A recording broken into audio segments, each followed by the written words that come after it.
Une fonction est un bloc de code réutilisable que l'on définit une seule fois et que l'on peut appeler autant de fois que nécessaire dans un programme. En Python, les fonctions permettent de structurer le code, d'éviter les répétitions et de rendre les scripts plus lisibles, plus maintenables et plus testables. Dans le domaine de la cybersécurité et de l'automatisation, les fonctions sont indispensables. Elles permettent d'isoler des tâches précises comme la vérification d'un port, l'analyse d'une réponse réseau ou la génération d'un rapport de vulnérabilité. Avant d'aller plus loin, rappelons ce que vous avez déjà vu. Vous savez utiliser des variables, des conditions, if, elif, else, des boucles, for et while. Et vous avez créé des scripts Python exécutables qui acceptent des arguments en ligne de commande. Les fonctions sont l'étape naturelle suivante. Elles permettent d'organiser tout ce que vous avez appris en blocs logiques et réutilisables. Pourquoi utiliser des fonctions? Sans fonction, un script qui doit répéter plusieurs fois la même logique finit par devenir très long, difficile à lire et difficile à corriger. Imaginez un script de scan de port qui doit vérifier si chaque port est réservé, inférieur à 1024, afficher un message d'alerte et enregistrer le résultat, si vous répétez ce code pour chaque port sans fonction. Vous obtenez un code redondant et fragile. Avec une fonction, vous écrivez cette logique une seule fois, vous lui donnez un nom et vous l'appelez à chaque fois que vous en avez besoin. Les fonctions offrent plusieurs avantages concrets. La réutilisabilité, le même bloc de code peut être appelé plusieurs fois avec des données différentes. La lisibilité, le code principal devient plus court et plus compréhensible, car les détails techniques sont cachés dans les fonctions. La maintenabilité, si la logique doit changer, vous ne modifiez qu'un seul endroit. La testabilité, vous pouvez tester chaque fonction indépendamment, ce qui est fondamental dans une démarche de développement sécurisé. Définir une fonction en Python. En Python, on définit une fonction avec le mot-clé def, suivi du nom de la fonction, de parenthèses, qui peuvent contenir des paramètres, et d'un deux points. Le corps de la fonction est indenté, décalé vers la droite d'une tabulation ou de 4 espaces.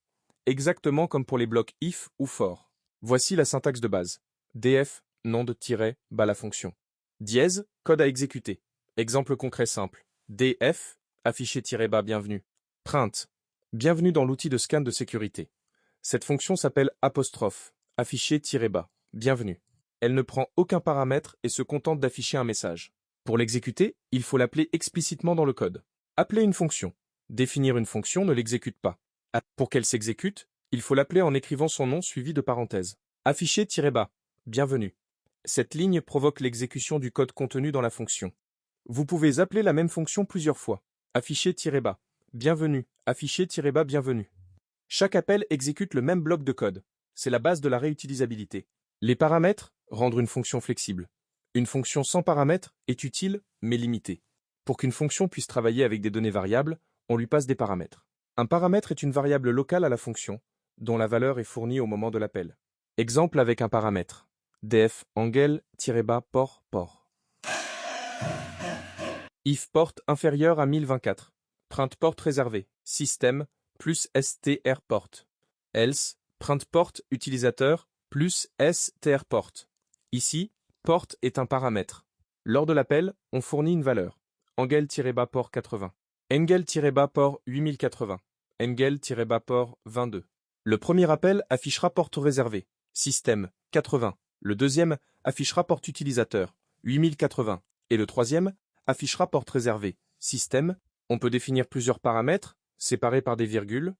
Def, afficher résultat scan, adresse-IP, port, statut. Print, adresse-IP, port plus str, port plus statut.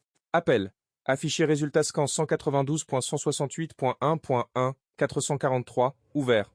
Ce qui affichera 192.168.1.1, port 443, ouvert. La valeur de retour, récupérer un résultat. Jusqu'à présent, les fonctions affichent des informations mais ne retournent pas de valeur utilisable dans le reste du programme. Pour qu'une fonction renvoie un résultat, on utilise le mot-clé return. Exemple, df, export reserve port, if, port inférieur à 1024. Return true, else, return false. Cette fonction retourne true si le port est inférieur à 1024 et false sinon. On peut utiliser ce résultat dans une condition. Port égale 80. If et port reserve port. Attention, ce port est réservé au système. Else, print. Ce port est disponible pour une application utilisateur. Le mot-clé return arrête immédiatement l'exécution de la fonction et renvoie la valeur spécifiée. Tout code écrit après return dans la même branche ne sera jamais exécuté. On peut également retourner une valeur calculée. df, construire message alerte port. Return alert, porte réservée détectée visage souriant plus, strport, message égal, construire, message alerte, 21, print, message, ce qui affichera, alerte, port que réservé détecté, visage souriant, 21. Les paramètres par défaut. Python permet de définir des valeurs par défaut pour les paramètres d'une fonction. Merci, de nouveau. Si l'appelant ne fournit pas de valeur pour ce paramètre, la valeur par défaut est utilisée. Exemple, dfscanner-bas, port, protocole égale TCP. Printscan, du port, plus, S, T, R, port, plus en plus, protocole. Scanner-bas port 80 dièse affiche, scan du port 80 en TCP. Scanner-bas port 53, UDP, dièse affiche, scan du port 53 en UDP. Les paramètres avec valeur par défaut doivent toujours être placés après les paramètres sans valeur par défaut dans la définition de la fonction. La portée des variables. Variable locale et variable globale. Une variable définie à l'intérieur d'une fonction est une variable locale. Elle n'existe que dans le contexte de cette fonction et n'est pas accessible depuis l'extérieur. Une variable définie en dehors de toute fonction est une variable globale, accessible depuis n'importe où dans le script. Exemple, def, calculer-bas, plage début, fin, taille égale fin, début, dièse, taille est locale à cette fonction. Return taille, résultat égal, calculer-bas, plage 1024, 65 535. Print, résultat, dièse, affiche, 64 511. Dièse print taille, dièse provoquerait une erreur, taille n'existe pas ici. Comprendre la portée des variables est essentiel pour éviter des bugs difficiles à détecter, notamment dans des scripts de sécurité qui manipulent des données sensibles comme des mots de passe, des jetons d'authentification ou des adresses réseau. Bonne pratique de nommage et de conception. En Python, les conventions de nommage recommandent d'utiliser des noms en minuscules avec des underscores pour séparer les mots, style appelé apostrophe snake-bas, case. Le nom d'une fonction doit décrire clairement ce qu'elle fait. Angel-bas port est bon, VP est mauvais, trop court, non explicite. Fonction de valet de port est moins conventionnelle en Python. Une bonne fonction doit faire une seule chose et le faire bien.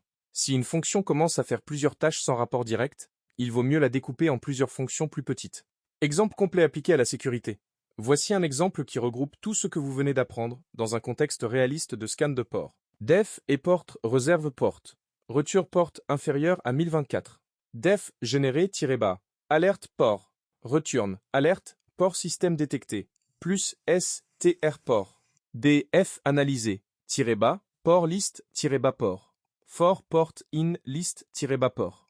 If s port resert port. Message égal généré-bas alerte port. Print message. Else, print, info, port utilisateur, plus str port. Porsa scanner égal 21, 22, 80, 443, 3000, 8080, 8443. Analyser-bas porte Porsa scanner. Dans cet exemple, on a trois fonctions avec des rôles bien séparés. Export reserve se charge uniquement de la décision. Retourne true ou false. Apostrophe, générer-bas, alerte, se charge uniquement de la mise en forme du message. Apostrophe analyser-bas, port orchestre le traitement de la liste. Cette séparation des responsabilités est une pratique fondamentale du développement sécurisé et professionnel. Ce qu'il faut absolument retenir, une fonction se définit avec def, un nom, des parenthèses et un deux points. Elle ne s'exécute que lorsqu'on l'appelle. Les paramètres permettent de passer des données à la fonction au moment de l'appel. Le mot-clé return permet de renvoyer un résultat utilisable dans le reste du programme. Les variables définies dans une fonction sont locales à cette fonction. Les paramètres peuvent avoir des valeurs par défaut. Une bonne fonction fait une seule chose, à un nom explicite, et peut être testée indépendamment, dans un contexte de cybersécurité. Les fonctions permettent de structurer les scripts de scan, d'analyse et de génération de rapports de manière propre et maintenable.